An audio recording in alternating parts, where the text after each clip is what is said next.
उसके आगे क्या है, शिवमय। इसलिए लिखना भी चाहते हैं तो आराम से लिख सकते हैं, वो बात नहीं है। सत्य है ना, पहला अक्षर क्या है, स है। तो जो सत्य में है असत्य में नहीं है, पहला अक्षर हो गया। जो सत्य में है असत्य में नहीं है। अब दूसरा अक्षर है ट। तो माना जो त्याग में है भाग्य में नहीं है। माना इसका अर्थ ये होता है कि जब तक हम त्याग नहीं करते तो हमारा भाग्य बन नहीं सकता है। तो दूसरा अक्षर है त। जो त्याग में है वो भाग्य में नहीं है, जो त्याग में है वो भाग्य में नहीं है। माना तीसरा अक्षर है य। तो जो यज्ञ में है वो तप में नहीं है, जो यज्ञ में है वो तप में नहीं है। और चौथा अक्षर है म। तो म माना जो मधुरता में है वो कटुता में नहीं है। तो ये हो गया सत्यम। अभी इसके आगे हमें क्या लिखना है, शिवम। सत्यम शिवम, उसके बाद में आता है सुंदरम। तो अभी सत्यम का अर्थ हो गया, उसके बाद में शिवम आ गया। तो शिवम का अर्थ है जो शिव में है वो शंकर में नहीं है। जो शिव में है वो शंकर में नहीं है। उसके बाद आता है शिव, शिव के बाद आता है वो। तो जो वतन में है वो ब्रह्म में नहीं है, माना साकार में नहीं है।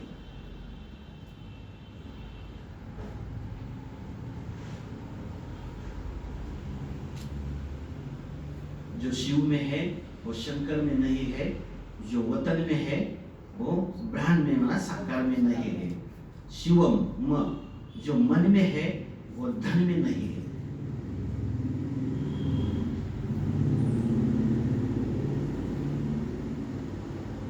जो शिव में है वो शंकर में नहीं है, जो वतन में है वो ब्रह्म में माना साकार में नहीं है। और म आता है तो जो मन में है वो धन में नहीं है। अतः सत्यम और शिवम हो गया। तो उसके आगे सुंदरम। जो सुखधाम में है वो दुखधाम में नहीं है। जो सुखधाम में है वो दुखधाम में नहीं है। जो दया में है वो कटुता में नहीं है। दूसरा अक्षर द है ना, तो जो दया में है वो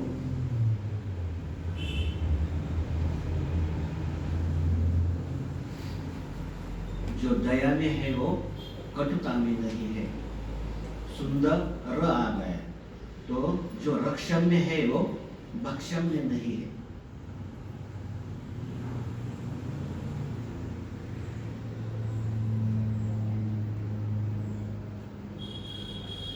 जो दया में है वो कटुता में नहीं है। आ गया सुंदरम। जो सुखधाम में है वो दुखधाम में नहीं है। जो दया में है वो कटुता में नहीं है। र अक्षर आ गया ना। तो जो रक्षम में है वो भक्षम में नहीं है। सुंदर र म आ गया लास्ट का अक्षर। तो म माना जो मुरली में है वो और कहीं नहीं है।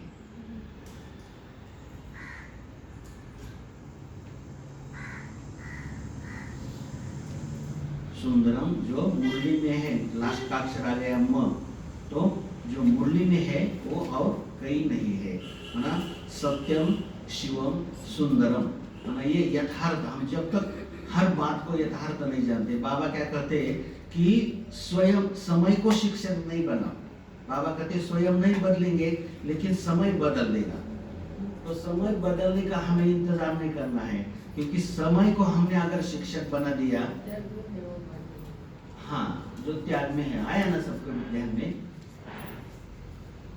और किसी को कुछ नहीं समझ में आया तो पूछ सकते, क्योंकि मैंने पहले भी 8 बरस बाद पहले बताया था, लेकिन उसमें कुछ गड़बड़ हो गई थी, जल्दी बताया, इसलिए भाई लोगों ने लिखा नहीं था। इसलिए मैंने बोला कि वही बात है ना, बाद में अच्छी रिपीट कर देगा तो वो भी अच्छी रहती है हर ध्यान के लिए। तो इसलिए बाबा कहते हैं समय को शिक्षक स्वयं नहीं बदलेंगे लेकिन समय बदल देगा। लेकिन समय को हमने शिक्षक नहीं बनाना है, क्योंकि समय को अगर हमने शिक्षक बना दिया तो बाबा कहते जो मोल्ड होते हैं वो रियल मोल्ड नहीं बन सकते। तो इसीलिए हर बात में बाबा का जो यथार्थ, हम हर बात को अगर जैसा जान लेते हैं तो वैसा क्या होता है कि तो यहाँ भी आते हुए, मैंने बीच में आते हुए कि ज्ञान तो सभी जगह पे लेते हैं, ज्ञान की बात है। देखो बाबा ने हमें अभी पहले से 2003 से मैंने ये मुरलियम की सेवा भी बाबा ने मेरे से 14-15 बरस ये सेवा करवा के लिया है। वहाँ भी मुरली क्लास भी मैं चलाता था। लेकिन ये है कि उसमें ज्ञान तो सभी जगह पे लेते हैं, लेकिन ज्ञान को स्वरूप में कैसे लाया जाता है, प्रैक्टिकल स्वरूप में कैसे लाया जाता है, वो मुझे यहाँ कुछ बाद मुझे ये दिखाई पड़ा कि ज्ञान को स्वरूप में किस प्रकार से लाया जाता है।